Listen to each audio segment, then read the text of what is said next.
Doctores, cuando lo dispongan pueden iniciar. Buenos días. No sé si se Bueno, ve mi presentación. por un Momento. momento, doctor Reyes, que primero va a dar las palabras de bienvenida el Ah, de doctor Luis acuerdo. Filipe. Buenos días a todos.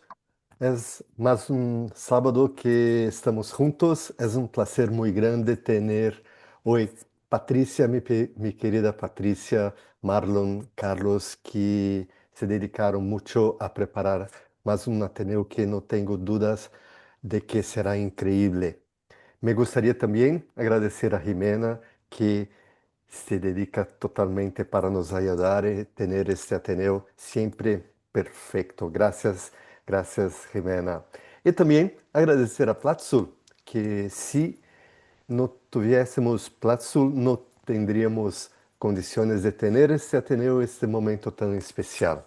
Y también a nuestro maestro Bruno, que hoy no está presente porque está en una emergencia, pero Bruno es el responsable, está siempre ayudando, haciendo todo. Entonces, gracias a Bruno también. Y vamos a empezar, mantenernos a la puntualidad. Gracias a todos. Ok, Patricia. gracias. Muchísimas gracias a nuestro querido presidente de la Federación Latinoamericana de Quemaduras, Luis Felipe. Un saludo enorme también al doctor Bruno Valmeli, porque por él estamos también acá. Y al laboratorio Chobran Chovet a través de su marca Platzul, también agradecida por esta maravillosa plataforma. Jimena, muchas gracias también. Y para nosotros como El Salvador es realmente... Es un honor estar con ustedes. Tuvimos la oportunidad de tener un Congreso Centroamericano del Caribe hace poco y creo que vamos teniendo un poquito de visibilidad a través de las plataformas y a través de los congresos internacionales. Pronto estaremos también en Chile, ¿verdad, Luis Felipe? En el Sí, norte de sí, Dios. sí. A todos los Me, invitamos. me permita decir que el Congreso en El Salvador de Centroamérica y Caribe fue increíble, increíble, una experiencia maravillosa. Gracias, gracias. Muchísimas gracias. Y para mí es un honor que El Salvador en esta oportunidad tenga una visibilidad. Hace unos meses pues compartimos el área pediátrica y también quería que tuvieran la oportunidad de conocer la experiencia de dos grandes maestros en el manejo del paciente quemado en los hospitales, en nuestros hospitales nacionales. No es nacional, es el Instituto del Seguro Social, pero es un increíble trabajo el que ellos hacen. Voy a presentarles al doctor Marlon Iván Reyes González, quien será el primero en dar la ponencia. Él es un especialista en medicina crítica y de cuidados intensivos. Tiene una alta especialidad en el cuidado intensivo de quemaduras y es un máster en la gestión de salud. Además de eso, el doctor ha tenido una experiencia muy grande internacionalmente. Fue formado en uno de los hospitales de traumatología, Victoria de la Fuente Narváez, en el IMSS de México. Es intensivista, como les dije, ha sido director del Hospital General del Seguro Social y para mí es un honor tenerlo. Doctor Marlon Reyes, bienvenido y esperamos su excelente ponencia. Buenos Me días. Muchas gustaría, gracias. só una cosa, me gustaría lembrar a todos, recordar a todos que las preguntas serán vía chat.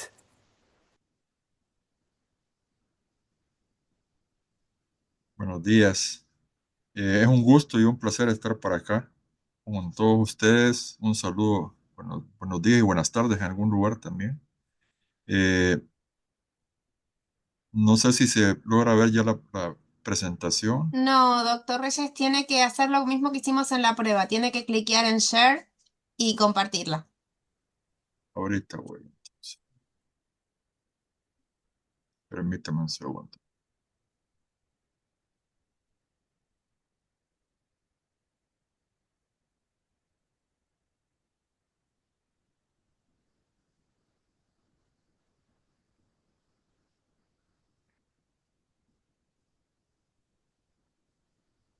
Ahí se está viendo, solo la tiene que poner en modo presentación, por favor. Estamos listos, ¿verdad? Perfecto, doctor. Puede arrancar.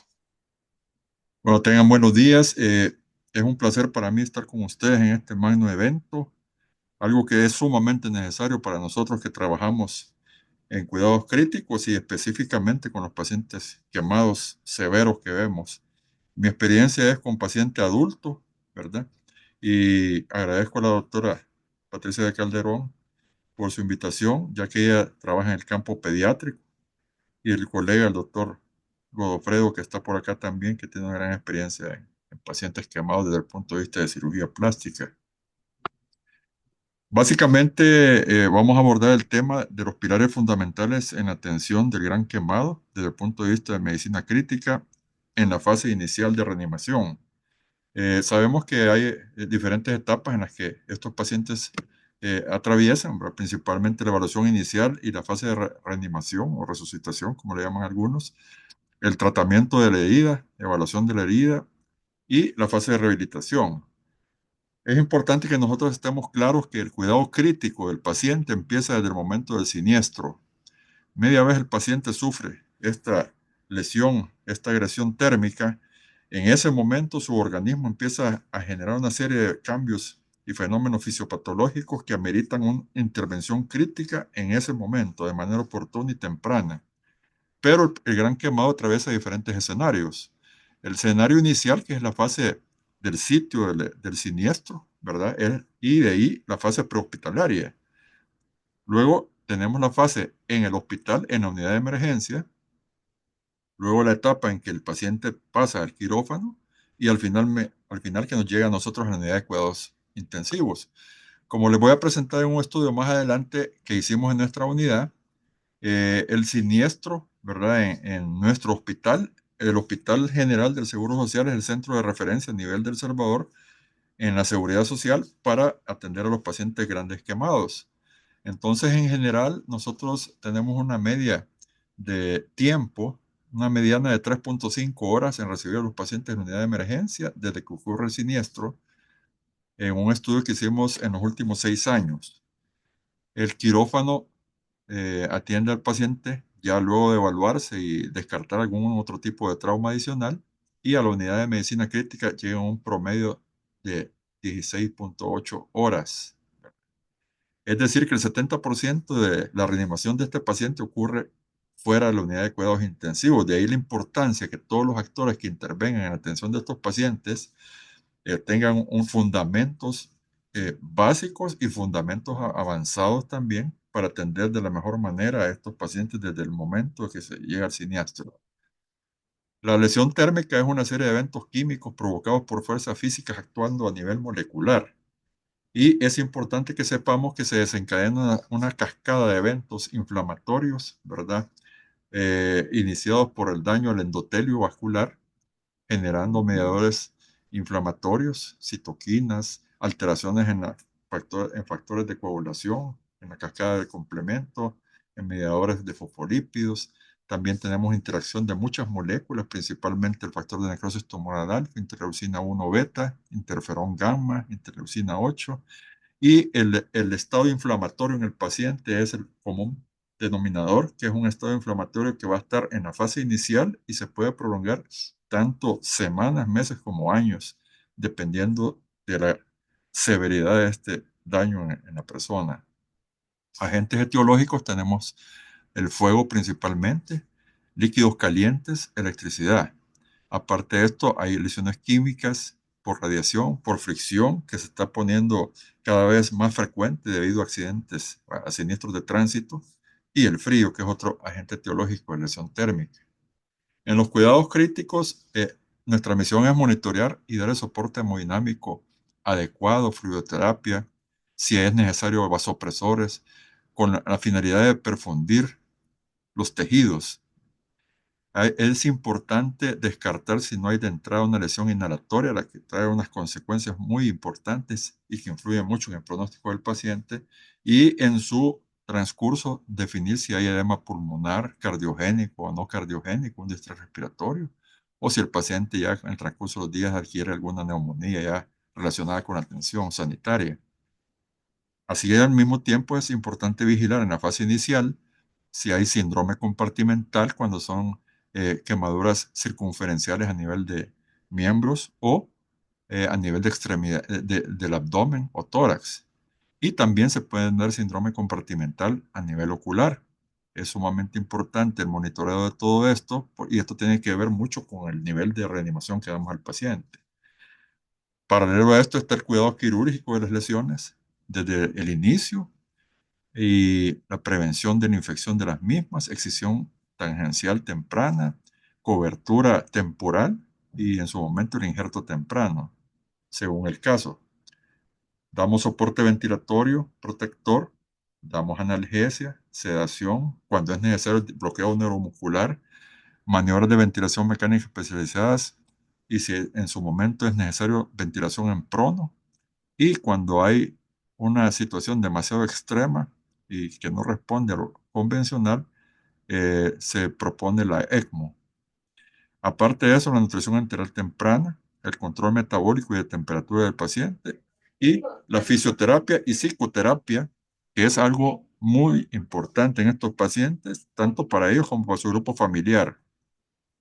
Enfocándonos a la reanimación en las primeras 24 horas, nosotros debemos de saber que el glicocálix es algo sumamente importante, ¿verdad? Que interviene dentro de la fisiopatología de la lesión térmica, al grado que la ecuación clásica de Starling ha tenido un cambio, ¿verdad? En los últimos años, porque en esta ecuación están las presiones hidrostática y oncótica, tanto capilar como intersticial, pero se ha detectado que la red de glicocálix, que es una cobertura que está a nivel del endotelio, eh, ejerce en el espacio subglicocálix una presión oncótica sumamente importante y influye mucho en la fisiopatología de la lesión térmica, a grado que esta presión oncótica del glucocálix ha sustituido a la presión oncótica intersticial, porque tiene más poder oncótico e influye más en la fisiopatología.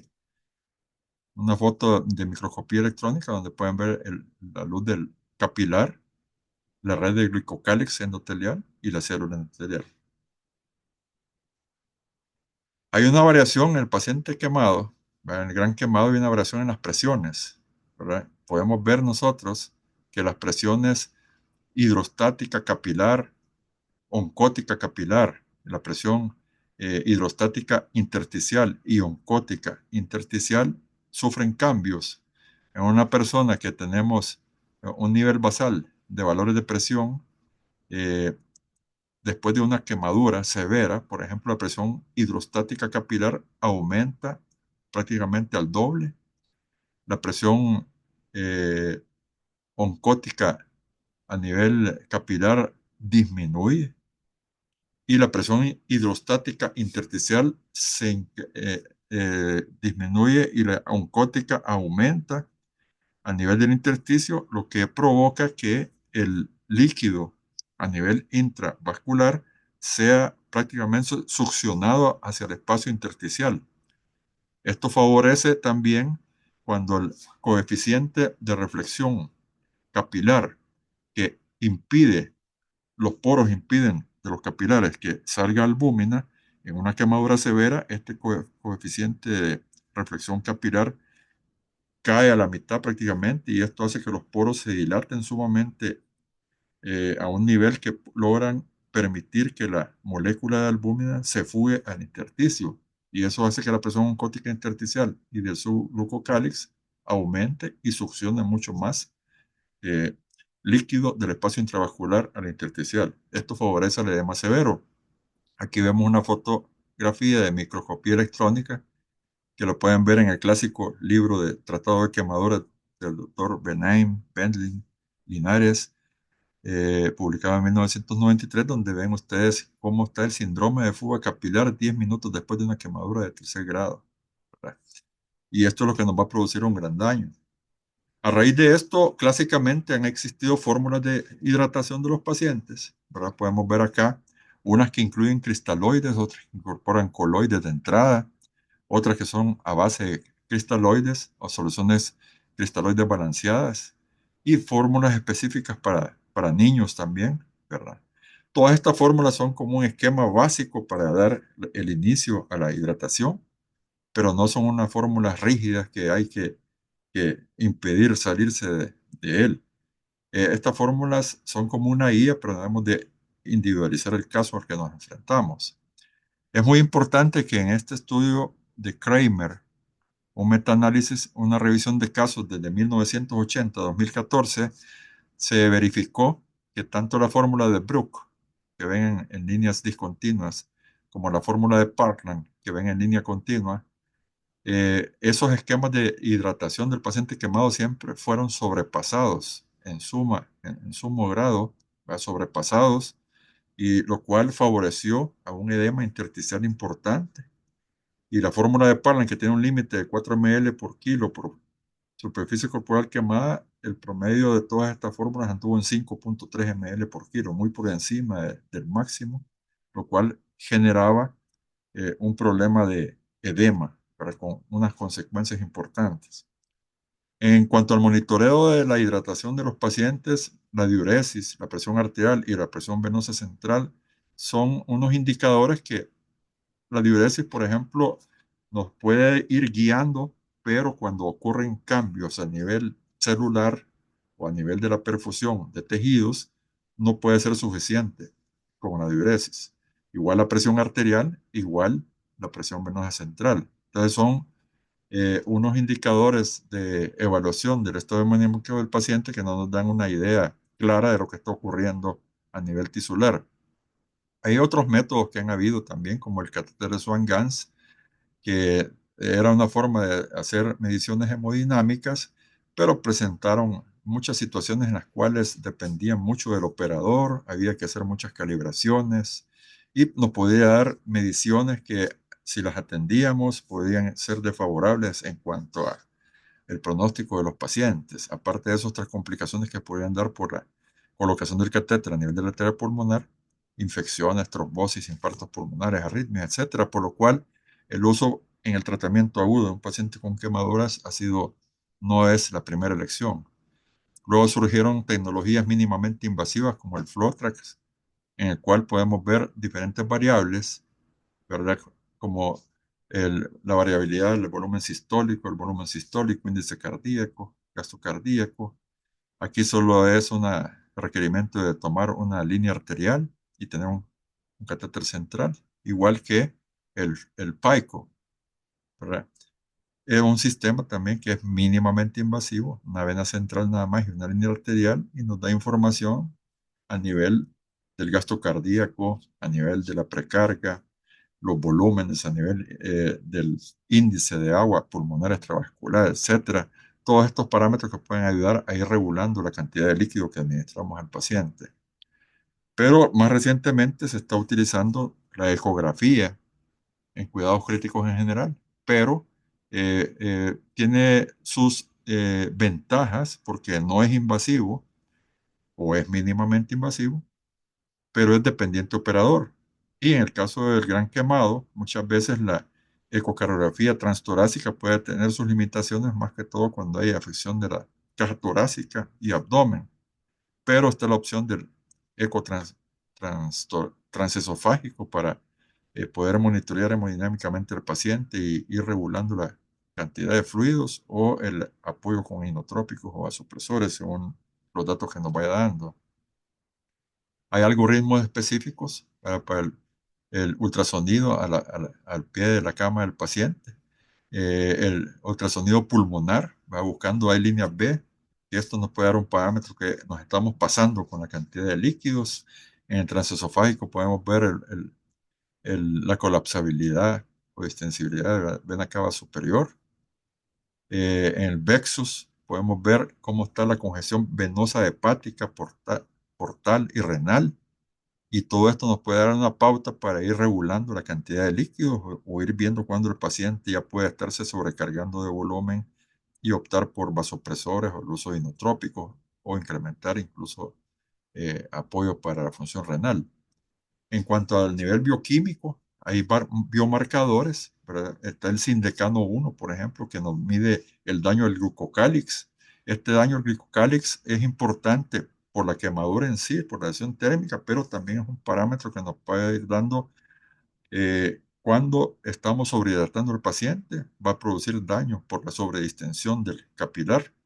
Se dice que valores arriba de 40 nanogramos por mililitro pueden indicar una fuga capilar severa, un daño severo al endotelio, predisponer a distrés respiratorio y a una coagulopatía. Aparte de eso, tenemos el ProBNP, que nos da una idea del nivel de presión que están recibiendo las cámaras cardíacas, y esto cuando nos estamos sobrepasando de líquidos.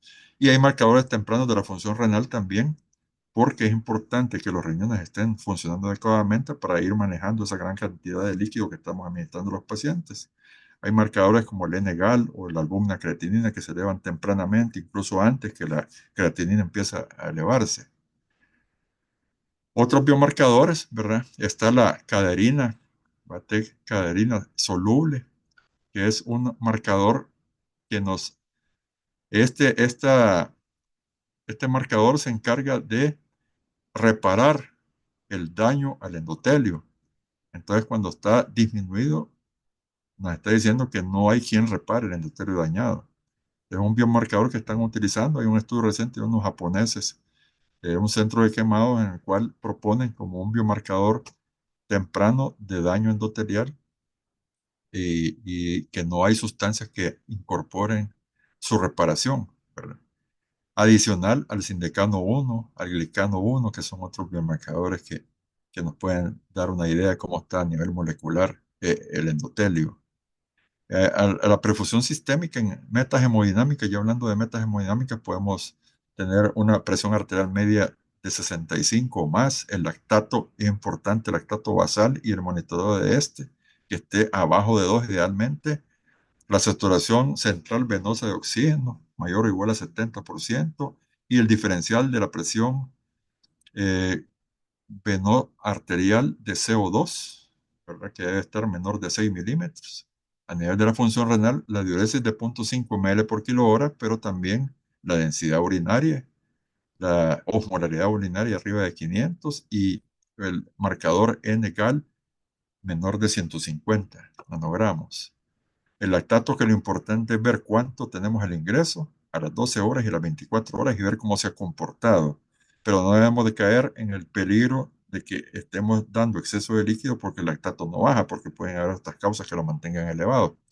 Y el tiempo de llenado capilar, que es un marcador importante también de la perfusión periférica y de mucha utilidad. Entonces tenemos biomarcadores que, acompañados del análisis con los hallazgos ecocardiográficos, nos pueden dar una idea de cómo está la condición a nivel endotelial, a nivel renal y a nivel cardíaco. Por ejemplo, en la ultrasonido enfocado al paciente, acompañado del hallazgo ultrasonográfico con un biomarcador, podemos determinar si el paciente necesita más volumen, si el paciente está con mayor daño endotelial y es de riesgo para coagulopatía o para distrés respiratorio, o si a nivel renal tenemos un daño precoz en la función renal, para irnos adelantando las complicaciones que pueden venir en estos pacientes. Entonces, hay diferentes protocolos de reanimación. En estudios publicados por Cosby y colaboradores, eh, describen ellos que a nivel del centro de quemados de Texas, eh, que se puede catalogar como exceso de volumen ya cuando el paciente está sobrepasando 250 ml por kilo y una diuresis está inferior a 0.5 ml por kilo durante 3 horas. Y si tenemos un tiempo de 12 a 24 horas, recomiendan iniciar albúmina al 5% o plasma fresco congelado de 0.5 a 1 ml por kilo por porcentaje de superficie corporal quemada a completar las 24 horas, en vez de incrementar el cristaloide. Comish también publicó la adopción de coloides de rescate en la reanimación del paciente quemado. Da un esquema de monitoreo de la diuresis, el cual debe de irse regulando continuamente la infusión de cristaloides, y da parámetros para cuándo iniciar el coloide, ¿verdad? Precozmente. La Asociación Americana de Quemadores también hizo una revisión, ¿verdad? Y vemos que si nos eh, quedamos en déficit de líquidos, hay hipoperfusión, y si sobre reanimamos al paciente, hay complicaciones también.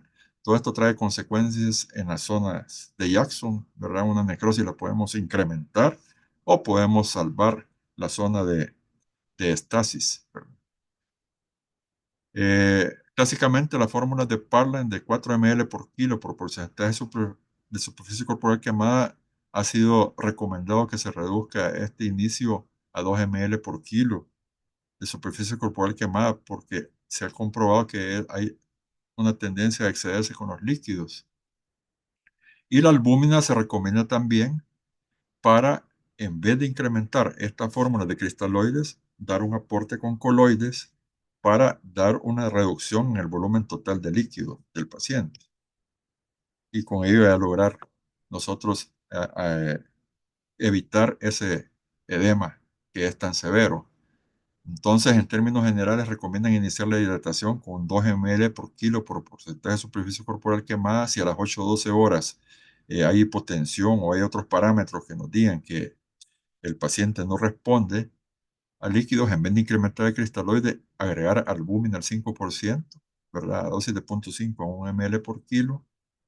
Ir monitoreando hemodinámicamente al paciente cuando es posible con ecocardiografía y si no con PAICO o FLOTRAC. Y es tener bien claro que las recomendaciones de un análisis de la Asociación Americana de Quemaduras son un estándar, pero que no es rígido, sino que debemos de ir individualizando el caso. O sea, cada caso debemos de analizarlo de manera individual para personalizar el tratamiento. Tenemos este caso, un ejemplo, ¿verdad? Un paciente de 36 años que se recibe con una quemadura del 40%, en un incendio por una fábrica de muebles, 80 kilos de peso, 1,70 de estatura y una superficie corporal de 1,94. Llega a la emergencia 4 horas después del siniestro y la UCI 10 horas después del siniestro. Se calcula el Parlan a 2 ml por kilo y se calcula su requerimiento de cristaloides para la siguiente, a completar las primeras 24 horas de evolución. Pero cuando llega a la UCI, el paciente lo tenemos con una hipotensión, tenemos taquicardia y tenemos oliguria, ¿verdad? De 20 ml por kilo por ml por hora. Entonces, ¿qué conducta seguir? Aquí viene el gran desafío. Incrementamos el cristaloide, agregamos vasopresor, damos diuréticos o, o administramos albúmina, coloides. Entonces, el enfoque actual es hacer un análisis integral según los recursos que tengamos en nuestros centros de atención. Podríamos tener, aunque el Sindecado no está utilizándose más que todo a nivel de estudios de investigación, no se puede utilizar abiertamente, pero podríamos utilizar el ProBNP para ver cómo está el nivel de cámaras, el N-Gal también para ver cómo está la función renal, o la albúmina creatinina. En gases arteriales podemos ver nosotros si tenemos el lactato inicial a la hora que nos llevó a la emergencia, a la hora que pasó a la unidad de cuidados intensivos y cómo va evolucionando el lactato en las primeras 24 horas, igual que el déficit de base, monitorar la saturación venosa central de oxígeno, monitorar la diferencia entre la presión venoarterial de CO2, el hematócrito seriado, la osmolalidad urinaria. Eh, si tuviéramos más recursos, eh, podemos tener el PAICO o el FLOTRAC en la fase inicial. Tenemos acceso a ultrasonido, ¿verdad? Si hay limitantes, un ultrasonido transtorácico, podemos optar por el transesofágico según los recursos que tengamos, e ir midiendo los diferentes parámetros y protocolos que se recomiendan. En casos bien específicos, medir presión intraabdominal también cuando hay riesgo de esto, medir presión intraocular. Y todo esto aparte de los clásicos signos vitales de la presión arterial media, frecuencia cardíaca, saturación arterial de oxígeno y el gasto urinario. Para que vean que todo esto es mucho más complejo que un simple signo vital o una simple fórmula que hay que cumplir. Más que todo estar monitoreando hora a hora la evolución de los casos.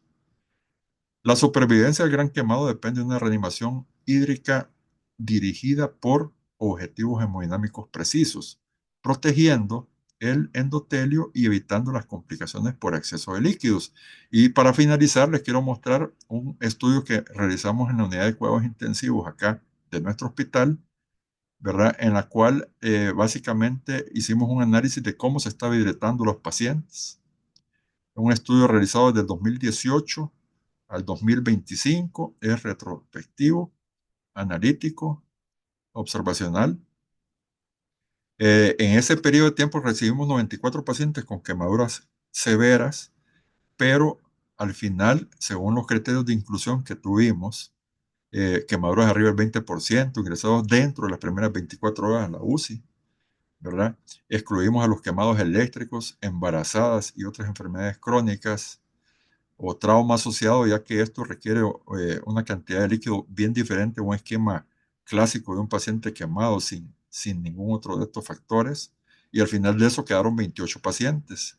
Utilizamos el análisis bioestadístico de pruebas de normalidad de Shapiro-Wilk, comparación de grupos de Mann, Whitney, Yu y correlaciones de Spearman y Pearson. Obtuvimos que la mediana de edad, 36 años, la mediana de superficie corporal quemada, 40%, el sexo masculino en un 78.6%, etiología por flama, 64.3%, lesión inhalatoria en la mitad de los casos y mortalidad total de esta serie de pacientes, 32.1%. La llegada a la emergencia después del siniestro fue de 3.5 horas mediana, ¿verdad? Y a la unidad de cuidados intensivos ingresaron a 16.8 horas después del siniestro, con un 70% del tiempo de reanimación fuera de la unidad de cuidados intensivos. El promedio de el índice de administración de líquido de cristaloides de estos pacientes fue de 3.55 mililitros por kilo por superficie corporal quemada. Esto está por encima del consenso actual de AVA de 2 ml por kilo y un poco abajo del Parlan clásico de 4 ml por kilo. Pero observamos que los pacientes entre 20 y 40% de superficie corporal quemada recibieron más líquido por ml por kilo que los pacientes arriba del 40%, calculado en mililitros por kilo, a 3.8 para el 20 y el 40% y 3.4 mililitros por kilo para el arriba del 40%. Factores asociados que vimos en la mortalidad de estos pacientes, los fallecidos tenían una superficie corporal quemada, una mediana del 80%, para que vean la magnitud del paciente que recibimos. Y el sobreviviente, una mediana del 35% de superficie corporal quemada. La cantidad absoluta de líquido que recibió el fallecido fue de 14.2 litros y el paciente que sobrevivió recibió una cantidad de líquido de 8.2 litros. Y en cuanto a fallecidos y sobrevivientes, 3.62% mililitros por kilo de superficie corporal quemada recibieron los fallecidos y 3.52 los sobrevivientes. Importante ver que cuando el paciente tiene lesión inhalatoria, tiene, comparado al que no tiene lesión inhalatoria, los días de ventilación mecánica tenía 2.1 días promedio del paciente sin lesión inhalatoria y 12.5 días el promedio del paciente con lesión inhalatoria, y la estancia en UCI fue de 8.5 días en el paciente sin lesión inhalatoria y 19.2 días en el paciente con lesión inhalatoria. En cuanto a la reanimación hídrica, el paciente que recibió menos de 2 ml por kilo por porcentaje de superficie corporal quemada tuvo una días de ventilación mecánica de 2.4, mucho menos que los 8.5 días que tuvo el paciente en ventilación mecánica que recibió más de 2 ml por kilo por porcentaje de superficie corporal quemada. Igual estancia en UCI, el paciente que recibió menos de 2 ml por kilo estuvo 7.8 días en promedio en UCI y el paciente que recibió más de 2 ml por kilo estuvo 16.9 días en UCI, todos con valores estadísticamente significativos. De los fallecidos, el 89% tuvo lesión inhalatoria, ¿verdad? Y la mortalidad se distribuyó 8 de 14 pacientes con lesión inhalatoria y 1 de 14 pacientes sin lesión inhalatoria. Aquí pueden ver ustedes que el paciente que no sobrevivió con lesión inhalatoria tiene una mortalidad casi 8 veces mayor que el paciente que sin lesión inhalatoria. Y lo que observamos acá que a nivel de la función renal, el paciente que recibe una gran cantidad de líquidos no necesariamente va a correlacionar su diuresis. Es decir, si estamos administrando una cantidad muy por encima de lo recomendado de volumen, no nos significa que va a orinar mucho más. O sea, llegamos a un límite en el cual el riñón lleva como a una curva de sostenibilidad en la cual a más líquido no significa más diuresis. Entonces, si no hay más diuresis con más líquido, lo que va a haber es más edema y va a ser más deleterio para el paciente. La diuresis promedio de los pacientes de este estudio fue de 2.3 ml por kilo por hora, muy por encima del el estándar recomendado de 0.5 a 1 ml por kilo, lo cual nos habla que hay un exceso de volumen. Entonces, con estos datos se concluye que tenemos 4 de cada 5 pacientes sobrepasaron la recomendación de Java de 2 ml por kilo y 1 de cada 4 pacientes sobrepasó los 4 ml por kilo del Parlan clásico. El paciente con quemaduras del 20 al 40% sufrió más sobrehidratación. El tiempo de llegada a UCI es bastante tardío en la fase de reanimación. La diuresis no es un rango recomendado por la falta de correlación con el exceso de volumen. Una alta incidencia de lesión inhalatoria, la cual está correlacionada con los días prolongados de ventilación mecánica y estancia en UCI.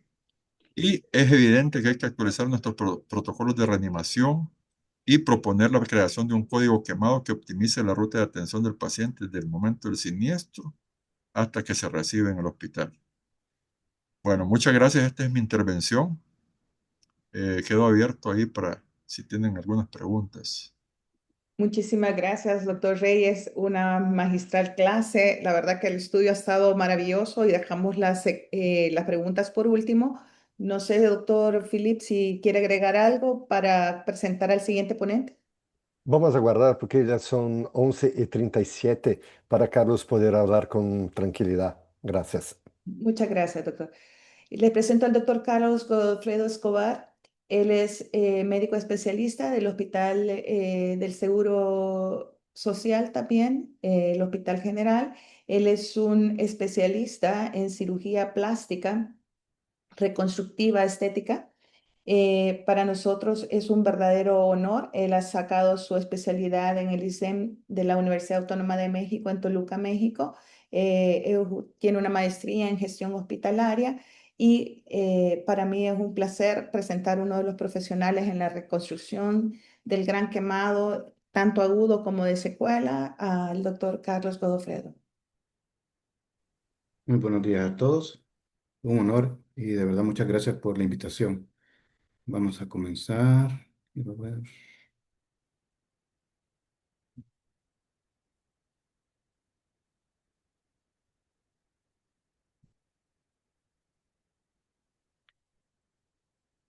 Ok, creo que ya estamos listos.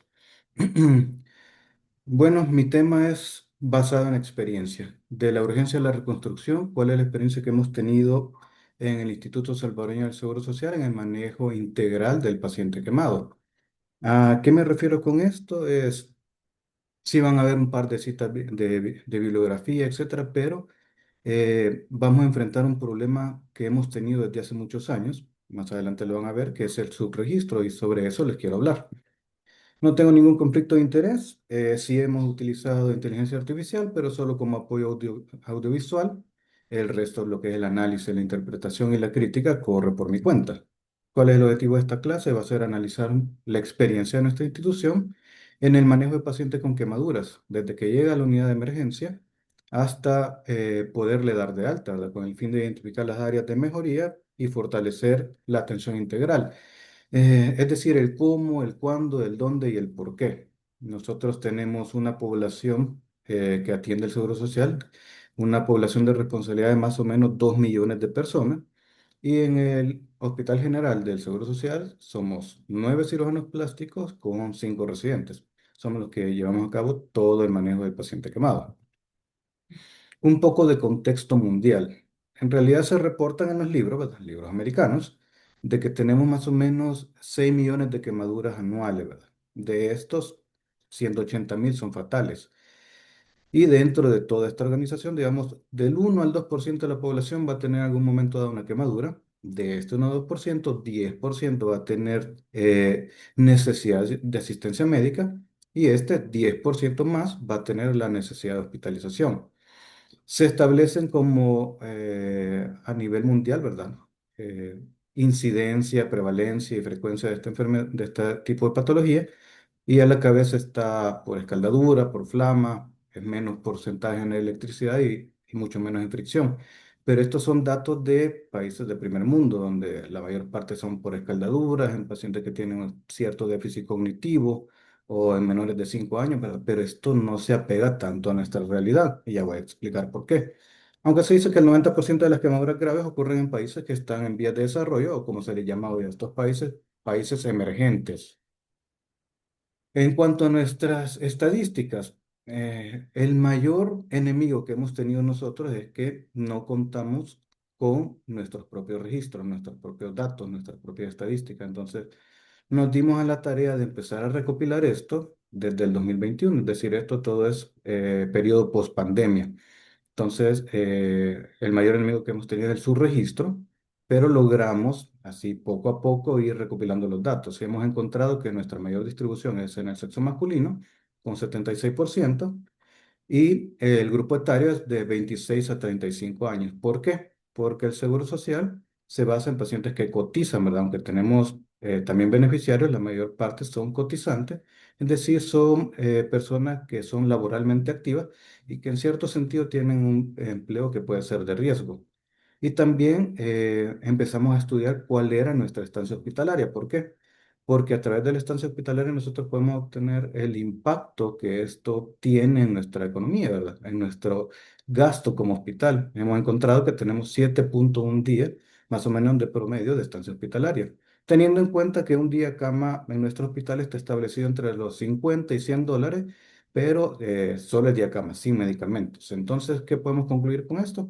Que la población atendida fue predominantemente masculina, el grupo de 26 a 35, y estos hallazgos son compatibles con la actividad que desempeña nuestra población de atención. ¿Qué más podemos decir? Que el porcentaje de quemaduras en cuanto a la media es de 35,9% y el 50% de estos pacientes se encuentra entre el 23 y 45% de superficie corporal total. Esto es, y esto lo podemos interpretar porque nuestro hospital tiene la característica que recibe a los quemados más graves, ¿verdad? Somos el centro de referencia nacional. Toda la periferia del país nos envía a nosotros los casos que en realidad no pueden manejar. Entonces, por eso es que tenemos un porcentaje más alto de quemaduras de mayor porcentaje. En cuanto a la etiología, esto es muy importante. Como les había mencionado a nivel mundial, el mayor porcentaje es por escaldadura, es por flama, ¿verdad? Pero nosotros estamos tipificados como nuestro mayor porcentaje por quemadura eléctrica. Y esto definitivamente es todo un reto para nosotros en el aspecto reconstructivo y en el aspecto también económico, ¿verdad? ¿Por qué tenemos mayor porcentaje de quemadura eléctrica? Por lo que les acabo de mencionar. Nos refieren todos estos pacientes graves y al mismo tiempo el segundo componente son las medidas de seguridad o también la educación, ¿verdad? Que algunas veces son pacientes que trabajan en la industria y no cumplen con estos estándares. El 84,7% de nuestra población atendida por quemaduras no tiene comorbilidades y también se explica por lo mismo. Es población relativamente joven, laboralmente activa.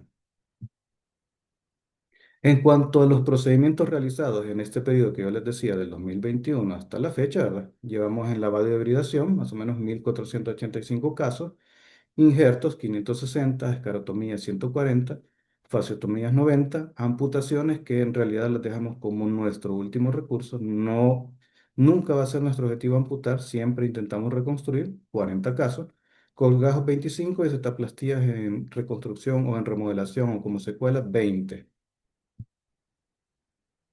Nuestra mortalidad. La mortalidad global del Instituto Salvadoreño del Seguro Social es relativamente baja, es de 8,34 por 1.000 personas al año. Esto si lo extrapolamos al punto 9, a 1,2, al 9 o al 12% por 100.000 habitantes a nivel mundial, entonces en realidad andamos muy bien. Y aquí traigo las estadísticas que la unidad de cuidados intensivos me ha facilitado. En el 2021 tres casos, en 2023, 2022 y 2023 no tuvimos casos, 2024 cuatro y 2025 uno. Y todo esto en pacientes con un porcentaje o puntaje de Apache 2 de 24, es decir, con una probabilidad de muerte arriba del 54%. Y todo esto gracias a la atención que también nuestra unidad de cuidados intensivos, como ustedes acaban de ver en la charla previa, ha logrado establecer. Tiene un alto estándar de atención y sacan adelante a nuestros pacientes. La edad promedio es más o menos del 18,95% de nuestros pacientes en el rango entre 43 y 53, con un intervalo de confianza de 95. Esto ha sido muy difícil sacarlo, ¿verdad? Lo hemos sacado en este momento en el Hospital General, ¿verdad? Falta extrapolar este estudio para poderlo hacer a nivel nacional. ¿Cómo atendemos nuestros pacientes? Bueno, aquí viene el cómo. Utilizamos el ATLS, ¿verdad? El paciente llega a nuestra unidad de emergencia y ahí un equipo de selección se encarga de derivarlo, ya sea para la parte de la emergencia especializada cuando no es muy grave, o en máxima urgencia o en trauma. Ahí los cirujanos se encargan de realizar el ABCD. ¿Qué es lo que tienen que hacer ellos? Tienen que tipificar la quemadura entre las 22 clases de quemaduras, tienen que ver la profundidad, la extensión, que no tengan signos de inhalación, ¿verdad? O también enfermedades concomitantes o un trauma que vaya a amenazar la vida. Después pasamos al manejo de la lesión, ya sea un manejo tópico, que podemos resolver ahí en máxima o en trauma, o vamos al manejo quirúrgico, es decir, le damos un plan quirúrgico al paciente, donde establecemos que debe pasar en un periodo de menos de 24 horas, y ahí lo estableció el doctor Reyes anteriormente, ¿verdad? Más o menos el promedio es entre 3 y 4 horas. Tenemos un muy buen promedio para procesar este tipo de pacientes. Apenas el paciente llega a nuestro hospital, nosotros establecemos que necesita rehabilitación, ya sea que el paciente ingrese a la torre hospitalaria o se quede en una unidad de cuidados intensivos.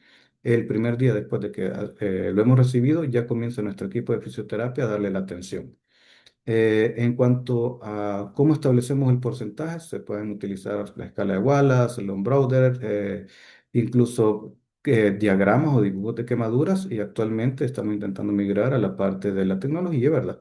Con los diferentes programas para el cálculo de las quemaduras, como la calculadora por quemadura o el BI, ¿verdad? Que son los que se están utilizando actualmente. O el Burkins 3D, que también se está utilizando. Nuestro algoritmo es bastante similar al que la ABA está utilizando, en el sentido de que criterios de hospitalización, si el paciente no va muy grave, la selección lo pasa a emergencia especializada, que es como una tipo consulta externa, donde nosotros damos la atención, nos encargamos de analgesia, los cuidados de la herida, dar una incapacidad, porque estamos hablando de pacientes que laboran, que trabajan, ¿verdad? Y eso es lo más importante, que tenemos que recuperar rápido a ese paciente para que siga haciendo su labor, su actividad laboral. Si el paciente va con gravedad, entonces tenemos menos de 24 horas para poderlo procesar para la necesidad que tenga, ya sea limpieza de hibridación, escarotomía, fasciotomía, etcétera. Pero también muchas veces nos llegan pacientes que han sido procesados en nuestro centro hospitalario, ingresados o manejados. A esos pacientes entonces nosotros les damos el compás de espera, los ingresamos y después los procesamos para hacer el procedimiento definitivo, ya sea colocación de apósitos, terapia VAC o la decisión temprana con injerto temprano. Y ahora vamos, ¿cómo actuamos? Lo primero es que tenemos que hacer la resucitación aguda y la limpieza de la debridación. Establecemos la necesidad de hacer escarotomías o también la necesidad de poder hacer las fasciotomías o escarotomías en la unidad de emergencia. En máxima urgencia nosotros tenemos todo preparado para que nuestros médicos, a través de su criterio clínico o apoyados con Doppler o la oximetría de pulso, puedan decidir en ese momento si no es necesario pasarlo a sala o es urgente hacerlo ahí en unidad de máxima urgencia. En cuanto al cuidado de las heridas o el cuidado de las lesiones, también nosotros tenemos la decisión de los apósitos. Intentamos que sea el apósito ideal, ¿verdad? Económico, fácil de usar, larga duración, que lo podamos tener 4 o 5 días aplicado en nuestra lesión, pero normalmente es difícil tener un apósito ideal, ¿verdad? Que reúna todos los requisitos de maximizar la regeneración de la piel, minimizar también el crecimiento bacteriano, mantener humedad, etcétera, ¿verdad? Entonces nosotros tenemos que escoger el que vamos a utilizar. Normalmente utilizamos apósitos hidrocoloides, ya sea grueso o fino, ¿verdad? Que contienen gelatina, pectina, carboximetilcelulosa. Y con esto nosotros cubrimos al paciente por unos 4 o 5 días hasta la segunda revisión, y aplicamos un vendaje que tiene también un componente antimicrobiano. Como parte de nuestra responsabilidad médica y como tenemos también una planta de médicos residentes, nosotros tenemos que hacer una actividad de formación continua, ¿verdad? Educación médica continua y vamos no solo basados en experiencia, como les decía al principio, sino que revisamos continuamente artículos para actualizarnos y esto mismo, nuestro instituto nos facilita los medios y los insumos para poderlo aplicar y realizar protocolos de atención. Casos clínicos, ¿cuál es nuestra experiencia? Como les digo, nosotros somos los encargados de la atención de los pacientes de mayor gravedad. El paciente gran quemado necesita la atención en un centro médico especializado en quemaduras. No tenemos una unidad de quemados como tal, pero sí, a través de la hospitalización y las unidades de cuidados críticos, ya sea intensivos o intermedios, nosotros podemos procesar a estos pacientes sin ninguna dificultad. Y el paciente gran quemado, como ustedes lo saben, necesita un manejo multidisciplinario y debido a que la unidad de cuidados intensivos tiene una gran experiencia en este manejo, nosotros los procesamos rápido y en menos de 15 a 16 horas este paciente ya está en su unidad para poderle dar el soporte que se necesita. ¿Qué más tenemos que hacer? Un seguimiento muy de cerca. Tenemos una comunicación muy cercana con los intensivistas para poderles dar un seguimiento diario y poder estar listos para poder procesar a estos pacientes en el sentido de que necesiten limpieza y hibridación a demanda o programada, ¿verdad? Según las necesidades, una nueva fasiotomía, una nueva esclerotomía o empezar su reconstrucción aún cuando están en unidades de cuidados intensivos. En cuanto al manejo multidisciplinario, por ejemplo, este caso, nosotros lo recibimos, tenía un embarazo, es una lesión por flama y tenía un embarazo de 38 semanas. Llamamos al obstetra porque empezó con el trabajo de parto debido a las quemaduras. Se sacó el producto, ¿verdad? Y nosotros después empezamos a procesar la limpieza de hibridación. Después llegó también psicología, llegó también lactancia materna y todo lo demás como un manejo multidisciplinario se logró sacar adelante tanto el producto como a nuestra paciente. Además, en nuestra unidad de emergencia también recibimos, como les repetía, pacientes que han sido procesados en otro centro hospitalario. Entonces, este solo lo ingresamos al área de hospitalización y lo vamos haciendo por intervalos. Primero las escarectomías, después empezamos a preparar las zonas. Si tiene exposición ósea, preparamos también hacerle un colgajo definitivo. Por ejemplo, en este caso hicimos un colgajo de gastrocnemio y al otro lado un injerto de espacio espacial mallado, ¿verdad? Entonces lo vamos reconstruyendo. El tiempo más o menos que nos toma esto es entre 1 y 2 semanas, dependiendo del caso, ¿verdad? ¿Cuáles son los casos? Que tenga una infección concomitante o que tenga que prepararse de una manera especial. Este es otro caso donde tenemos una quemadura por electricidad. Aquí ocupamos otro tipo de apósito, como es el apósito de cobre, ¿verdad? Que lo que hace es intervenir en el metabolismo energético de la bacteria. Y aplicamos también en el miembro superior derecho que tenía un síndrome compartimental, terapia BAC. La mano izquierda, fuimos aquí, doy la progresión, donde lo fuimos curando, aplicando terapia BAC, hasta que llegamos 6 meses después a tener una cicatriz hipertrófica, con la cual tuvimos que lidiar para evitar la contractura, ¿verdad? Y completar la función de la mano. Casos de congelamiento también tenemos, más que todo en pacientes mayores que tienen neuropatía, ¿verdad? Este paciente se durmió con su piecito en hielo. Cuando despertó, el miembro ya estaba congelado, no tenía sensibilidad, tenía cambios de coloración, no tenía pulsos distales. Realizamos las fasiotomías respectivas, aplicamos medidas locales de calor y logramos rescatar parte del miembro, ¿verdad? Pero sí es algo que en realidad no tiene bastante frecuencia, ¿verdad? Y necesitamos nosotros ser muy rápidos en el actuar. Este es otro caso, paciente por quemadura eléctrica en una valla publicitaria. Aquí la quemadura es en el primer pliegue interdigital. No podemos aplicar un injerto porque nos va a dar una contractura y no tiene el volumen que nosotros necesitamos, por lo cual hicimos un colgajo radial. El colgajo radial lo fuimos monitorizando y después de un año tenemos un resultado estético muy favorable, una buena función y un adecuado volumen y una resolución satisfactoria. ¿Qué más hacemos? Revisión de casos que nos envían. En este caso nos lo enviaron ya procesado, pero le hacemos una segunda evaluación y sabíamos que necesitaba otra limpieza y una fasiotomía. A pesar de que ya nos lo mandan como un paciente para ingreso, nosotros siempre hacemos la segunda revisión. Volvimos a limpiar, aplicamos hidrocoloides finos y realizamos la fasectomía respectiva en su miembro superior derecho. Pacientes que nos llegan con quemaduras crónicas que han sido manejadas en otros centros hospitalarios, nosotros igual, ¿verdad? Si es necesario, hacemos la debridación tangencial y después de eso comenzamos la reconstrucción. Intentamos no ser tan agresivos a la hora de poner injertos, ¿verdad? Les damos el compás de espera, los manejamos con los apósitos y en este caso, un año después, la paciente sin necesidad de injertos ha tenido una buena evolución, no tiene contracturas y la función del miembro está conservada. Quemaduras por arena caliente, ¿verdad? Igual, también aquí aplicamos tecnología de exosomas, que es la regeneración tisular, ¿verdad? Con vesículas extracelulares. Hicimos 3 sesiones y aplicamos también apósitos de MEDCU, es decir, apósitos de cobre. Y la evolución fue muy satisfactoria, a pesar de que era una paciente con comorbilidades como la diabetes. Quemaduras de contacto son en nuestro centro hospitalario muy, muy frecuentes, casi siempre por accidentes en motocicleta, quemaduras con los escapes de la moto. Aplicamos injertos mallados y nos auxiliamos también de terapia VAC para garantizar un injerto que se integre en menos tiempo, más o menos los descubrimos a los 4 o 5 días, y así el paciente puede regresar mucho más rápido a su trabajo. En el área donadora la manejamos con hidrocoloides finos para tener una nueva cosecha en unas 2 semanas, por si acaso es necesario.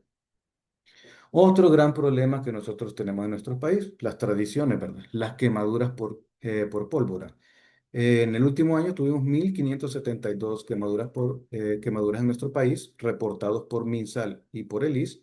De estos, 232 fueron de pólvora, de este tipo, de esta gravedad. Aunque en el periodo 24-25 fueron de 240, significa que hemos tenido una reducción del 3% en estos casos, pero no es suficiente. En realidad queremos llegar al 0% por todo lo que implica. Tenemos que hacer reconstrucciones agresivas intentando conservar lo mínimo de función de la mano, aunque sea la pinza. Este es otro caso donde tuvimos una exposición ósea del dedo pulgar y del dedo anular.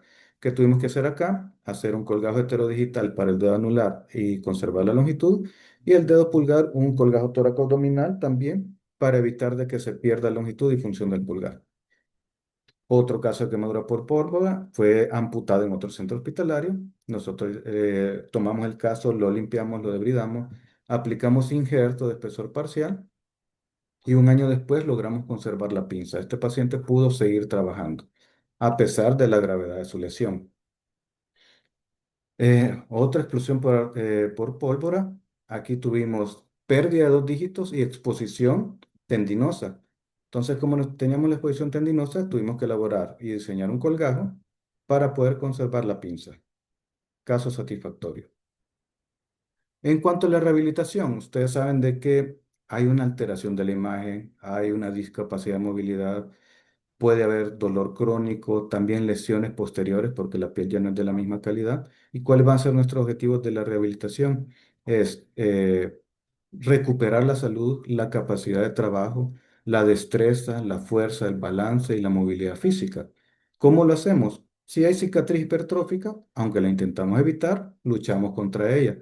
Luchamos con salicilatos, con, como pueden ver, presoterapia, con férulas, con prendas elásticas compresivas, pero esto lo hacemos desde el primer día que llega el paciente. ¿Por qué? Porque está demostrado y está demostrado en la literatura que si lo hacemos así, tenemos un 6% menos de probabilidades de que nos genere contractura. Esto es un caso muy emblemático que nos dio, donde la vida nos puede cambiar en un par de segundos, ¿verdad? Una de nuestras claves, donde vemos al fondo que sale corriendo nuestro paciente envuelta en llamas. En un par de segundos le cambió la vida. Esta es nuestra paciente, tuvo quemaduras del 50% de espesor parcial profundo, ¿verdad? Espesor profundo. Tuvo que ser sometida a 10 cirugías. ¿Por qué? Porque tuvo también complicaciones de infección por pseudomonas, 3 injertos de espesor parcial en el miembro superior derecho, injertos en otras áreas del cuerpo, pero esta es nuestra paciente más o menos hace un mes, ¿verdad? Es una paciente que a pesar de haber sufrido esa quemadura, la vida continuó, vive la vida, disfruta la vida y es feliz, completamente recuperada. Es decir, la experiencia institucional demuestra que el manejo temprano, protocolizado y reconstructivo del paciente quemado no solo salva vidas, salva función, autonomía y en realidad es nuestro objetivo y del cual estamos muy orgullosos. Muchas gracias. Agradecida de todo corazón, gracias, doctor Escobar, excelente ponencia. Pues no más, me queda, creo que en el tiempo estamos bastante a las. Si tienen alguna pregunta, alguna duda para ambos ponentes, pues estamos abiertos en el chat para que las puedan hacer. No sé si tiene algo que agregar, doctor Luis Felipe. Ah, primero me gustaría decir que las charlas fueron muy buenas. Muchas gracias, doctor Carlos, doctor Marlon, fueron increíbles. Gracias por compartir sus experiencias. Realmente muy, muy buena y muy interesante.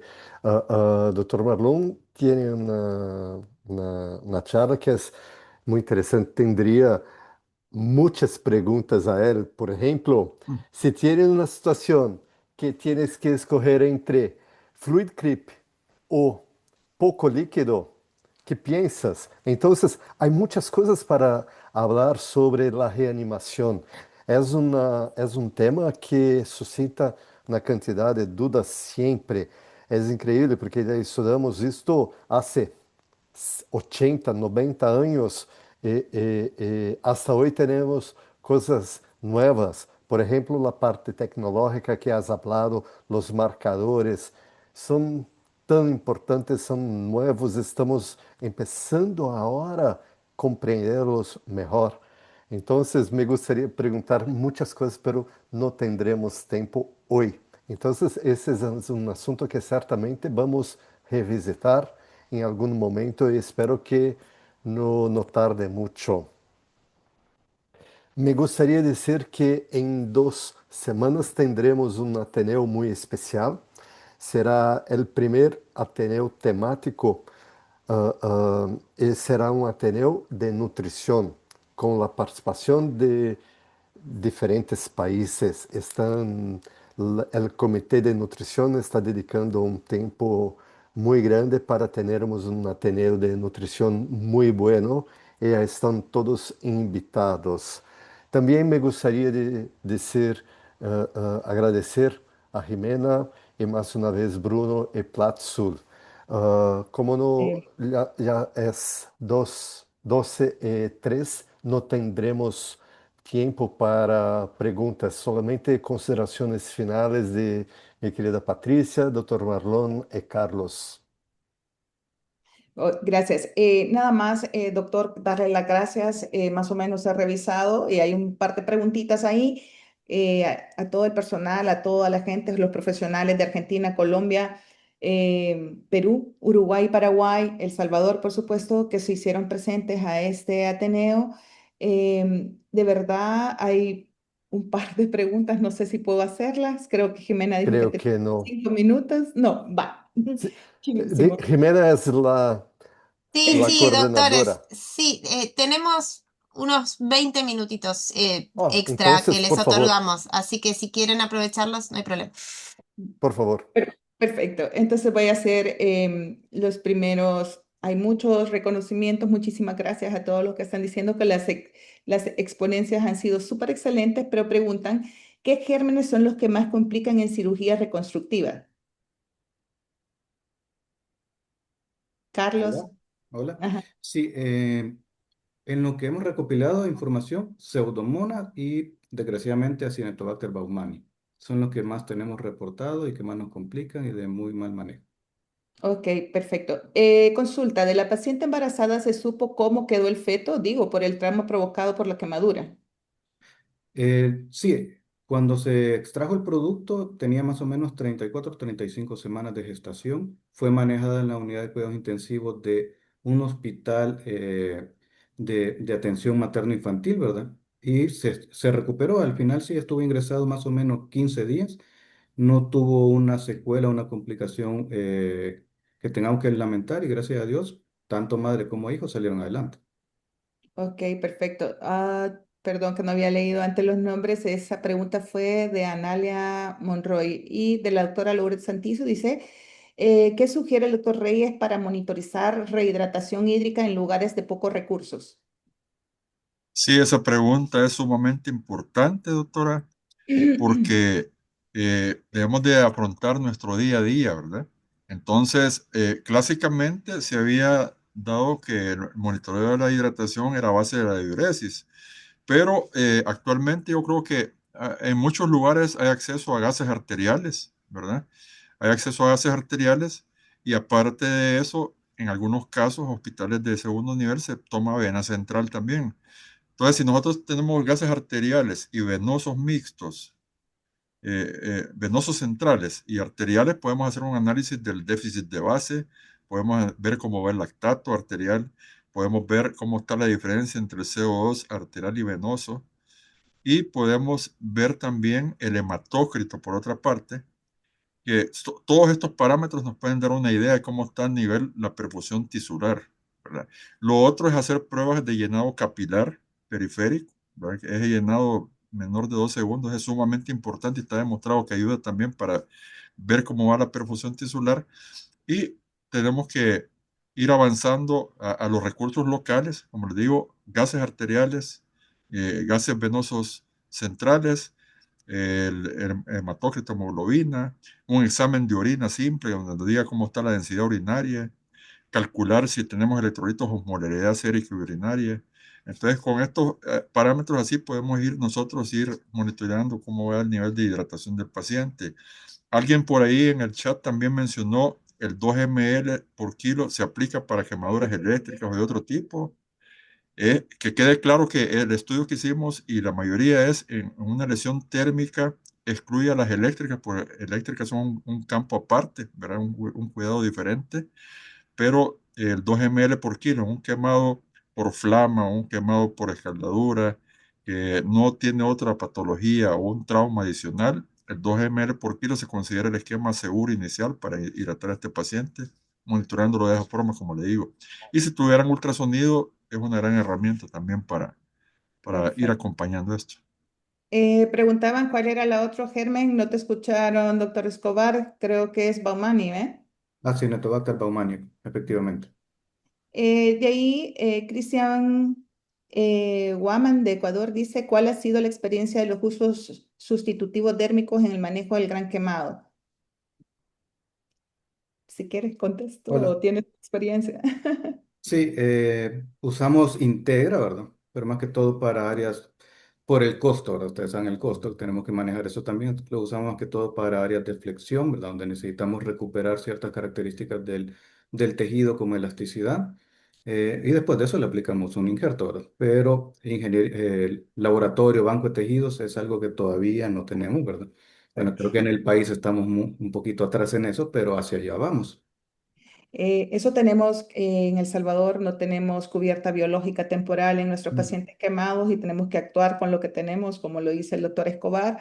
Casi siempre son injertos lo más pronto posible entre el 10º y el 14º día, ¿verdad, doctor Escobar? Lo que hacemos para tratar de sobreguardar la vida de estos pacientes y no que lleguen a una fase de infección. Creo que había una pregunta más por aquí que se me fue. La reducción de volumen de reanimación también está recomendado para paciente pediátrico.